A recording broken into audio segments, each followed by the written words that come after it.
record this. I always forget that. Okay, so this first question, you're looking at G factoring out by the trivial subgroup. Is it isomorphic to the group G? And you, mostly all of you, said that that was indeed true. It's actually pretty easy to see why this is true. If you look at the factor group G factoring out the trivial subgroup, then by definition, this is all of the left cosets of elements from this subgroup, but the only element in that subgroup is the identity. So everything that belongs to this factor group is of the form G times Z for all G and E, but G times Z is just G.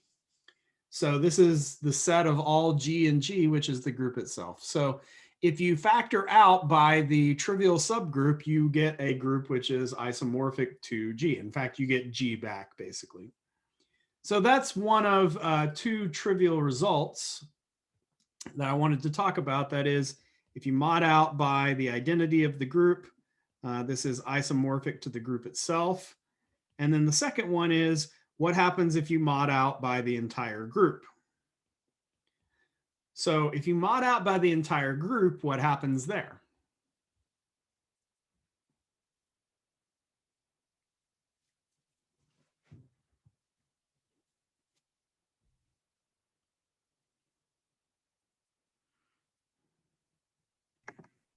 Would you get the whole group back again? You don't get the whole group back again. You simply just get the identity. Think about it in terms of the order of these things. If you look at the order of G here, this is the order of G divided by the order of this subgroup. Well, if the order of G is N and the order of E is 1, then this will be whatever the group size is. But here, if I try to do the same thing, you can quickly see that the order of the group divided by the order of the group, N divided by N, is going to be 1. And the only subgroup of size 1, the only coset of size 1, is going to be the trivial subgroup. So actually, when you mod out by the entire group or factor out the entire group, you get the identity. It's kind of like saying G divided by G is 1, but that's not at all what it says. But we can kind of think of that as being the parallel to the division operation or the mod operation in the integers. So those are just some trivial results there. They will be helpful next week when we look at a couple of things. All right, I want to remind you kind of where we left off class last time. We were looking at this particular example where I went in and looked at the factor group consisting of the direct product Z2 cross Z4, modded out by the cyclic subgroup generated by 1, 2. We determined that there were 4 elements in that factor group, and so it had to be isomorphic to Z4 or Z2 cross Z2. So it was either going to be a cyclic group, in which case it would be isomorphic to Z4, or if it weren't cyclic, it would be isomorphic to Z2 cross Z2. These kinds of questions are one of the more important things from my perspective for you to get out of abstract algebra. So I wanted you to do a similar question here on your own. And that is to take a look at the group of integers modulo 12, factored out by the subgroup, cyclic subgroup generated by 4. Since this has order 12 and this has order 3, 12 divided by 3 is 4. So there are going to be 4 elements in the factor group, which means it's either isomorphic to Z4 or it's isomorphic to Z2 cross Z2. So I want you to tell me which of these correctly describes the factor group behavior. Give you a little bit of time to think about that.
All right, if you've started looking at this problem, hopefully you've done the following so far. You've taken the group Z12, the integers mod 12, factored out by 4. There are 4 cosets, 0 plus h, 1 plus h, 2 plus h, and 3 plus h. They partition the group G, which is the integers 0 to 11 mod 12. It partitions them into the ones that are equivalent to 0 mod 12, the ones that are equivalent to 1 mod 12, 2 mod 12, and 3 mod 12. So there are your 4 cosets that make up the factor group. And the question that you have to ask yourself here in order to answer this question is, can any of these cosets generate the factor group GH? Remember, when it comes to coset operations, AH, BH is ABH. That's if it's multiplicative. But if it's additive notation, A plus H, B plus H is A plus BH. So using the correct group operation for the factor group, can any of these cosets generate the factor group? If yes, then it's going to be isomorphic to Z4 because that'll mean it's cyclic. If not, it won't be cyclic, which means it'll be isomorphic to Z2 cross Z2. So I want you to go ahead and I'll give you 1 minute to finish making up your mind here.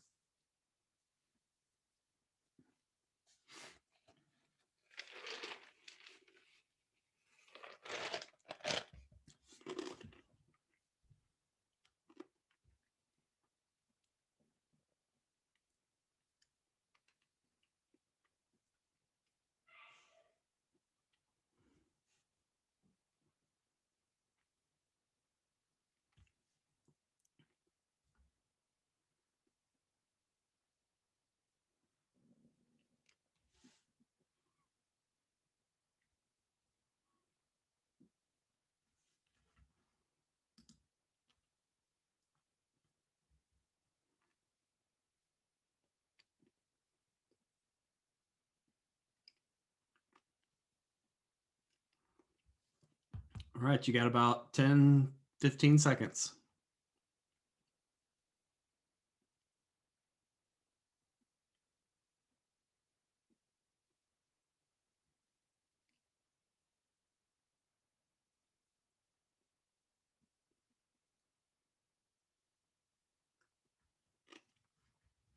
All right, the correct answer is C. Half the class got it. G factor, the factor group of H and G is cyclic with generator 3 plus H. It turns out 1 plus H is also a generator, but I wanted you to think about 3 plus H in particular. To see that, if you consider what happens when you look at the following generators, 0 plus H, well, all that's going to give you is 0 plus H. That's all you're going to get back. That's all it'll generate. If you take 1 plus H, then you get 1 plus H. But then if you did 1 plus H, 1 plus H, that would be 2 plus H. Then if you did 1 plus H again, it would be 3 plus H. Eventually, you'd get to 0 plus H. So that generates the entire group. So that tells you that this group is cyclic. And 1 plus H is a generator. But 3 plus H is also a generator. If you look at 3 plus H, you get 3 plus H. 3 plus H plus 3 plus H would be 6 plus H. But remember the way this works, H absorbs itself, right? So 3 plus H plus 3 plus H would be 6 plus H. But 6 plus H is 4 plus, is 2 plus 4 plus H. And 4 plus H, because 4 is in the group 0 plus H, H absorbs multiples of 4. So 4 plus H gets absorbed into H, and this is just 2 plus H. You can also think of it as adding, when you take 3 plus H plus 3 plus H, you can think of it as 6 plus H, and you're reducing it mod 4. That's essentially what we're doing here, is reducing the coset mod 4 because we have 4 different pots that the number could fit into. So then if you go one more, 3 plus h plus 2 plus h would be 5 plus h. 5 plus h would be 1 plus h in terms of its coset representative. And then finally, 3 plus h plus 1 plus h would be 4 plus h, which is 0 plus h as its representative. So you can see that this one also generates the entire group, which means it is the factor group G mod H is cyclic with this as a generator as well. 2 plus H won't work because with 2 plus H, you generate 2 plus H. Then if you add it to itself again, you'll get 4 plus H, but that's just 0 plus H. So you'll only generate those 2 elements of the factor group using 2 plus H as your generator. So the correct answer there is C. This is a cyclic factor group. And since it's cyclic, it has to be isomorphic to Z4 because Z4 is the cyclic group of order 4. And you can use either 3 plus H or 1 plus H as generators. So this gives you an idea of kind of how to approach these questions on the skills quiz, on the test. This is kind of what we're looking for. And if we want to continue this discussion, then we're going to have to talk about order and how order plays a role in working with factor groups. Now, order can be potentially confusing when it comes to factor groups because there's 2 possible contexts for order. I could talk about the order of the coset referring to the number of elements in the coset, right? So the number AH could be equal to the size of the set of AH such that H is in H, right? So that's one possible way to think about the order. But AH, those are elements in the factor group. So AH could refer to the order of the element AH in GH, the factor group, meaning that it could be how many times can I do the operation AH with itself before it returns to the identity. So cosets can have order like groups do because cosets can form groups, but cosets can also be elements in a factor group. So you need to be able to determine in context which is which am I talking about? The order of the coset or the order of the coset as an element in a group, the factor group. So one thing I want to distinguish here is if we talk about a coset as an element in the factor group, then the definition of the order of that element is the smallest positive integer n such that an is what? What would I write here?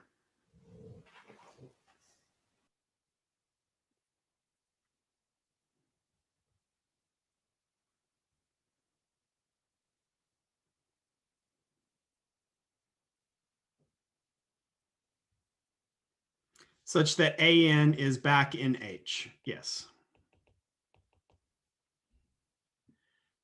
So the idea was the reason why on the previous problem we had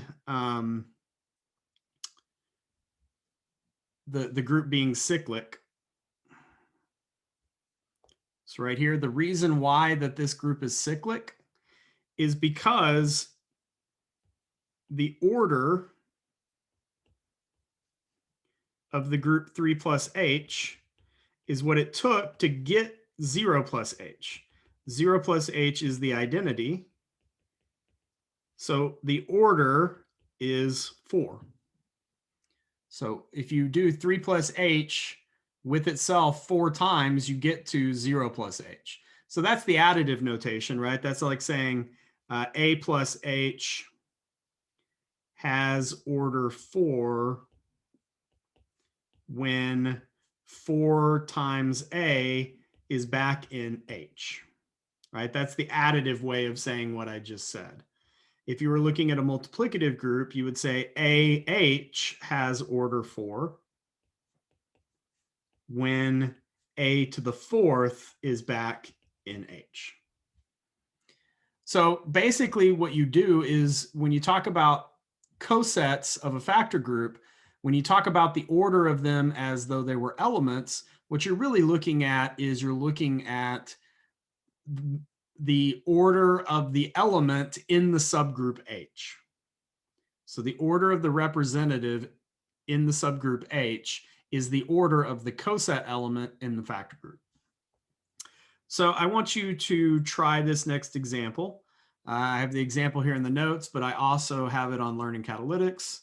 So I want you to tell me what is the order of the element 3 plus H in this factor group.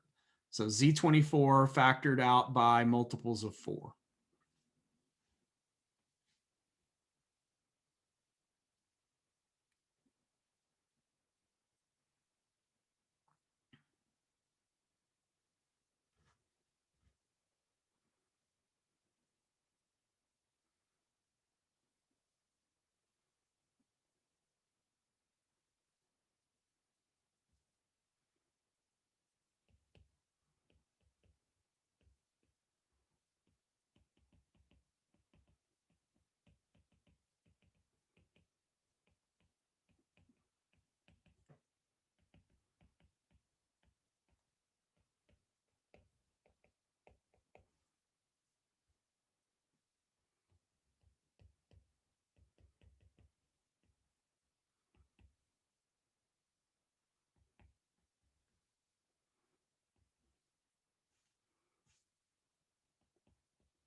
So there's the definition. This is what I'm asking you to tell me.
All right, I'll give us about another 30 seconds to a minute to make up our minds here.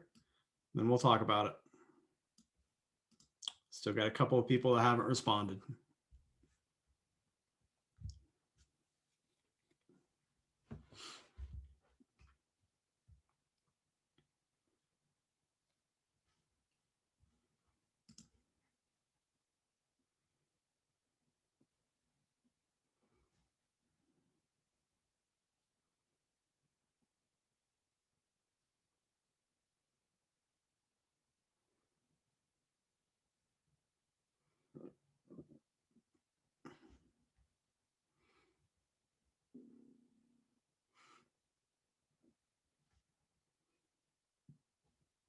All right, so here are the results.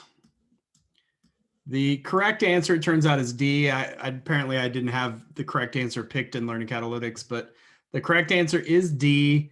The order of this element is 4. I'll go back in and change that so it gives y'all credit.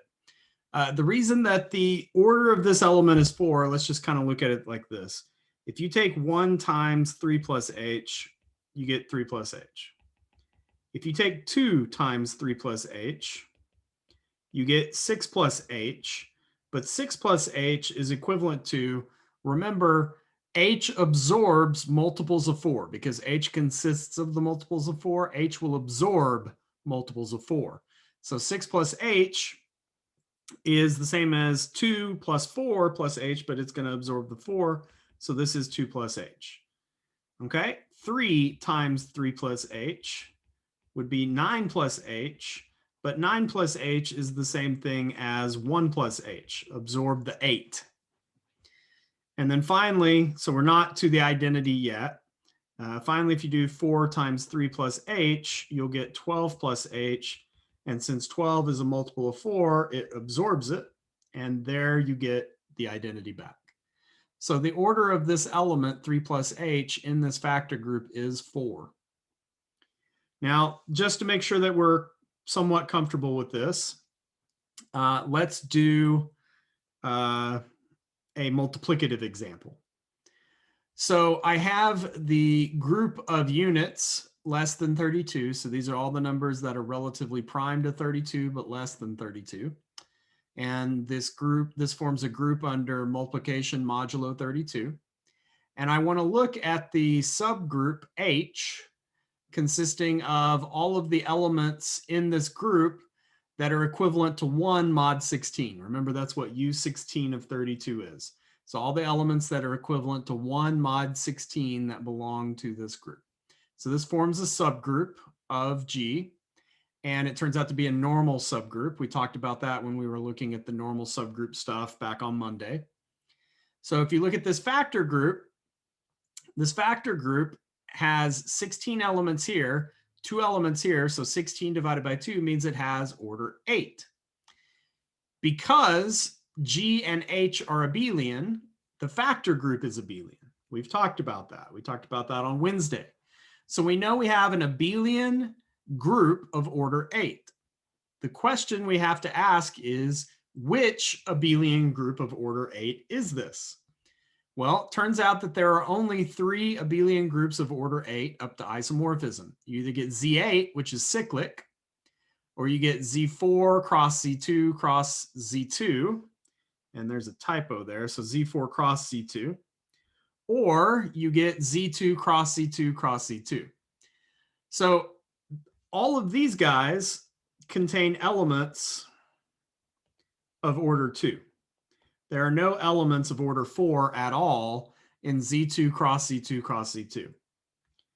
Z4 cross Z2 contains elements of order 4, and Z8 contains element of order 8 because it's cyclic. In fact, it'll contain multiple elements of order 8. So I have 3 very different groups in terms of the orders that their elements in the group might have. And the question I want to ask is, which one of these is the factor group isomorphic to? So in order to answer this question, let's write down what the cosets are that are members of this factor group. It turns out that, remember, H is 1 and 17. So if you just start listing all of the representatives here, like for example, 3H. So all I'm doing to write these down is I start with H, and then I took the first element that wasn't in H. So you're looking at the list of elements in the group. The first element that's not in H is 3. So I'm going to look at what the coset 3H is. So 3 times 1 is 3. 3 times 17 is 51. But remember, we have to do this mod 32. So 51 mod 32 is 19. So there's the coset 3H. So this would also be the coset 17H. This would also be the coset 19H. And I'm just going to keep going till I list all the cosets out. So 5H is next. That would be 5 and 21. And then 7H which gives 7 and 23. The next one I haven't included is 9H. So the coset 9 is 9 and 25, which would be the same as the coset 25H. And then we have 11H, which is the coset consisting of 11 and 27. We have 13H.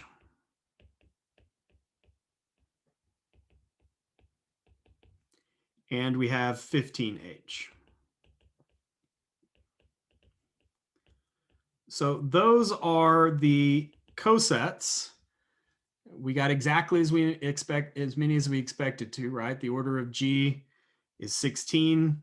The order of H is 2. 16 divided by 2 is 8. Here are your 8 cosets that partition the group. So our cosets are H, 3H, 5H, 7H, 9H, 11, 13, and 15. So these cosets form a group under coset multiplication. They form the factor group G mod H. What I need to do is go in and look at the order of all of these elements. Right? So the order of A to the H is equal to N, where A to the N is equal to H. Or actually is an element of H.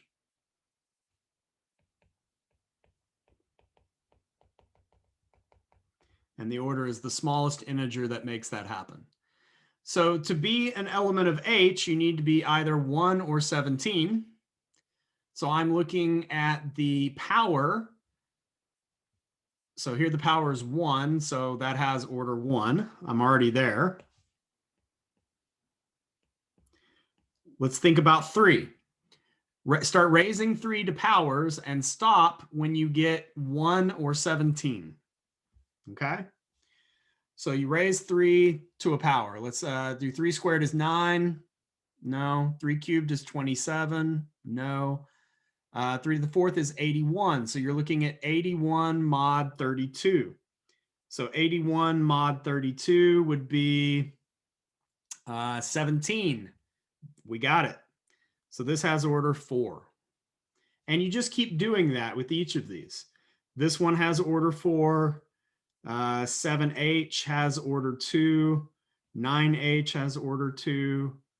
11H will have order 4. 13H will have order 4. And 15H will have order 2. So the conclusion to this is what? Which group is this going to be isomorphic to?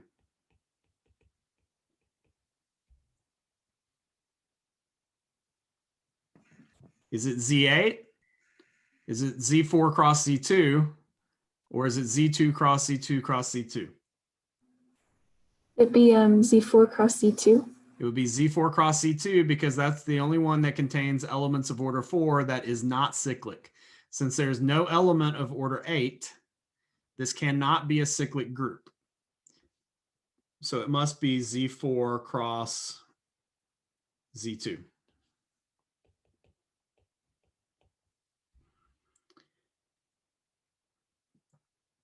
And just to kind of check to see that the structure is the same, think about the group Z4 cross Z2 for a second. This group has 4 elements of order 4. The 4 elements of order 4 are 1, 0, 1, 1, 3, 0, and 3, 1. Notice that those correspond to the 4 elements of order 4 in this factor group. So you could draw an isomorphism between these two groups. If you look at the elements of order 2, there are 3 elements of order 2 in this group, and they are 0, 1, 2, 0, and 2, 1. And you can see that the factor group has 3 elements of order 2. And then finally, they both have the identity element, which is the 8th element here. So tracking the orders of elements tells you which group potentially you are isomorphic to. So we know that this group is not cyclic. We are isomorphic to Z4 cross C2. Now, there are many properties that we would like to establish, and we're going to establish a bunch of these on Monday. One of the properties that we would like to establish for factor groups is the following, and we're going to actually prove this one today. The proof is very short, but that is, if you have a cyclic group and you have a normal subgroup of that cyclic group, then I would like to prove that the factor group must be cyclic. So if you have a cyclic group, the factor group of that cyclic group must be cyclic. To prove that,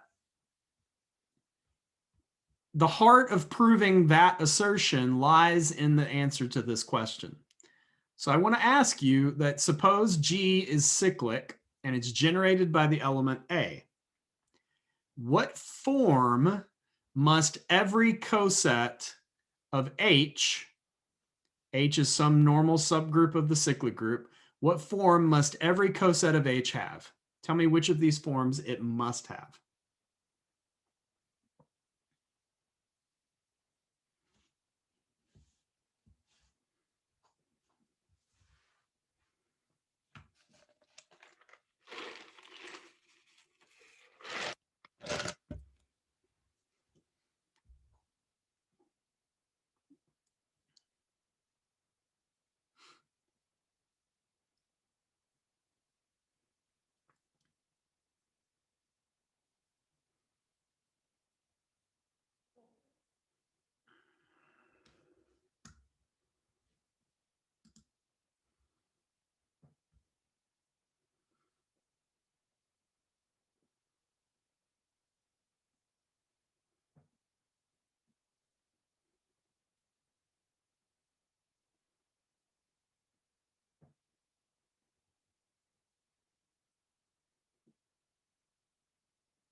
All right, you got about 30 seconds.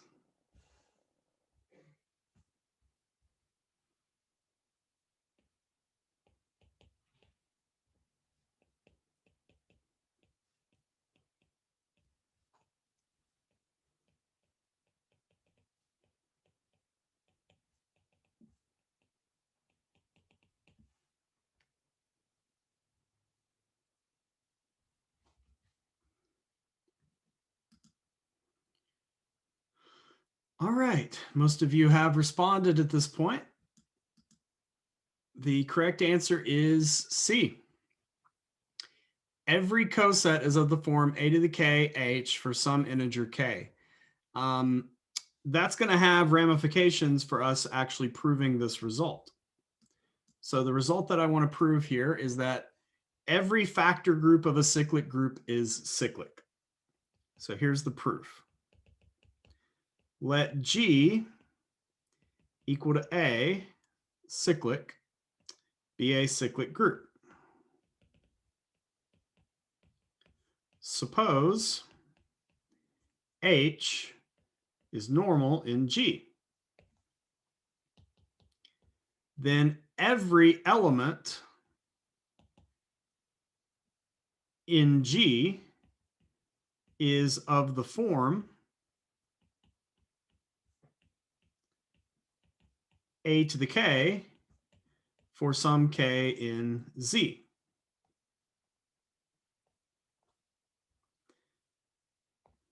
So every coset is of the form a to the k h for some integer k. And the reason for that is the representatives of the coset come from the group. And if every element of the group is a to the k for some integer k, then every coset's going to look like a to the k for some h. In particular, if the order of G is n, so suppose the order of your group is n, then consider AH to the n. Well, we know by group operations, coset operations in the factor group, that AH to the n is the same thing as AN to the H. But if the group has order n, then the order of the group is the same as the order of the element which generates the group in a cyclic group, which means that A as an element also has order n. So A to the n would simply be the identity, which would be H. So n turns out to be the order of the element AH in the factor group, because if you do AH n times, this is equal to H. So the order of AH equals n.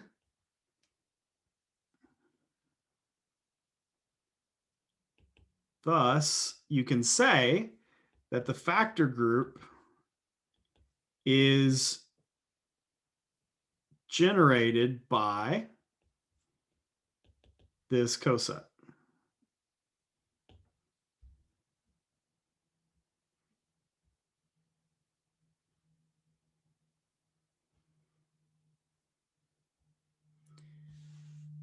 Maybe another way to think about it is, well,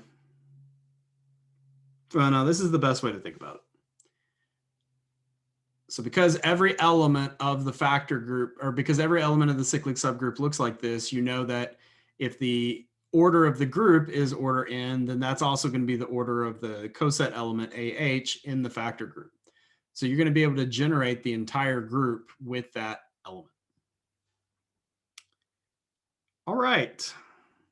So one final result, and we'll call it a weekend.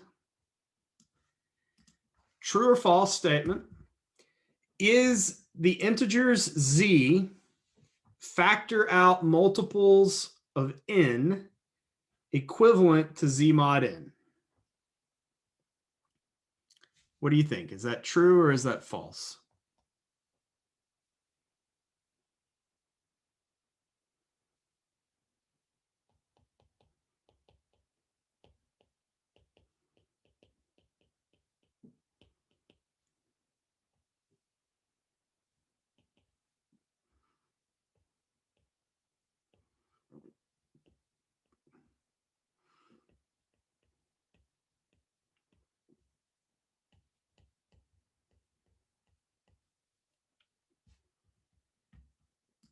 All right, you got about 30 seconds.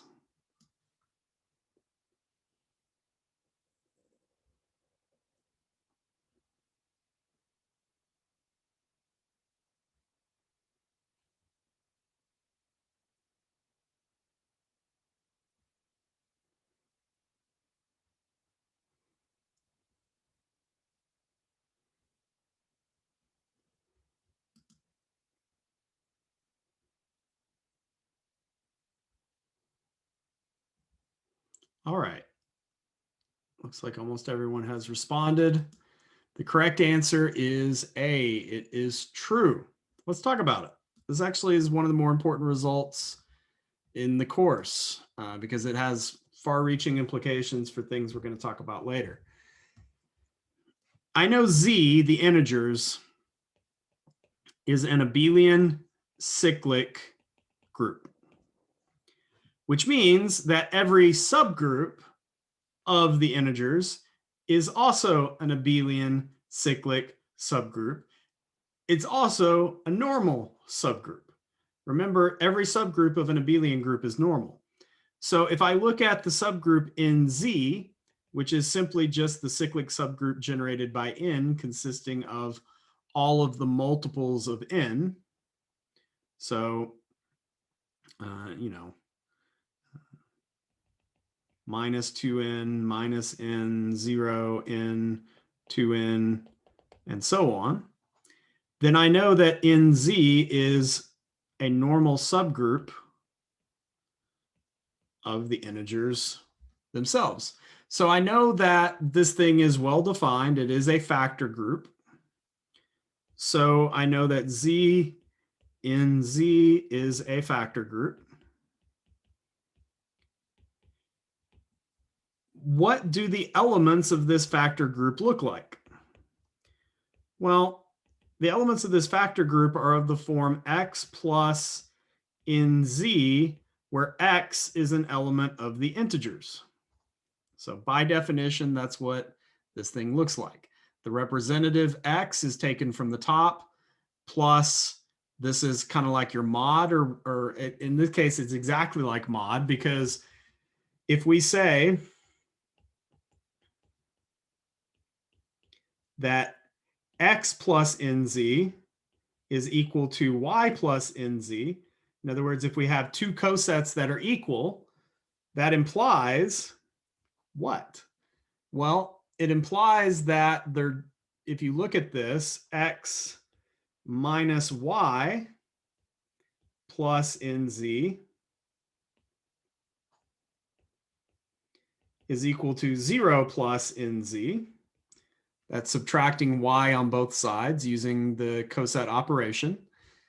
But that says that x minus y is an element of nz. But that means that the difference, x minus y, is simply a multiple of n. And we know that that's another way to say that x minus y mod n is 0, or x is equivalent to y mod n. So in other words, you're the same coset in this factor group if you have the property that the elements x and y are equivalent mod n. You belong to the same coset. So what this means is that the set, or the factor group here, z mod in z, is simply just all of these elements. It's an infinite group.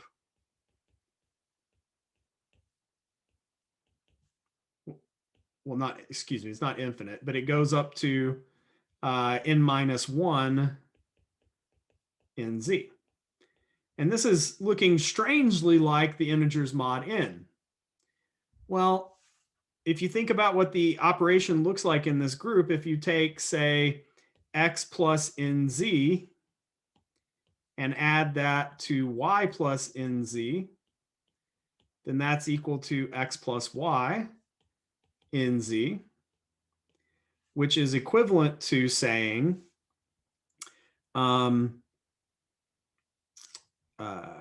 which is equivalent to doing the operation x plus y mod n. So everything about this is the same structure as the integers mod n imposes.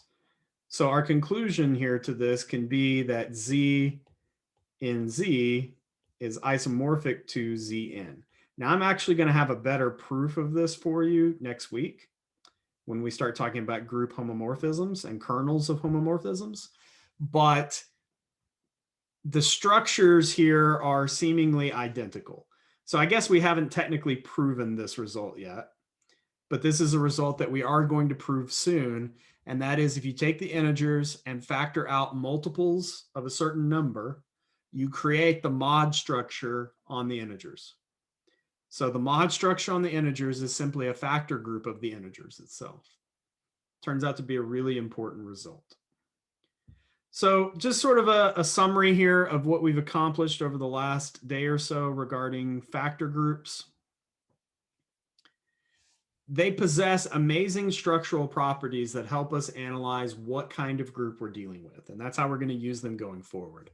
We looked at the Cayley table stuff in class and saw that the blocks of the Cayley table sort the elements of a group into these conjugacy classes that are similar to the mod behavior on the integers. We've seen that the structure of the factor group is less complicated than the structure of the group itself, which makes the group easier to study by studying its factor group. And today we've proved that the factor group of a cyclic group is cyclic, and we've proved that the factor group of an abelian group is abelian previously. So we have a lot of information going for us on factor groups. And in Monday's class, what we're going to do is look at two big theorems that come out of this. And then that's going to lead to a week of theorems that summarizes all of our results for group theory this semester. So we're going to be looking at a lot of really important theorems over the next 4 classes. But we've done most of the foundational work at this point. It's just putting together all the pieces and proving some really important results in the class is what we have left for group theory. So y'all have a great weekend. Remember the definition terminology quiz on Monday, and be working on the skills quiz and proofs. Hopefully I'm going to get around to grading your proofs from that you just turned in this Wednesday. So look out for those this weekend. Y'all have a great weekend. Bye, Dr. Urki. Bye. Y'all have a good one.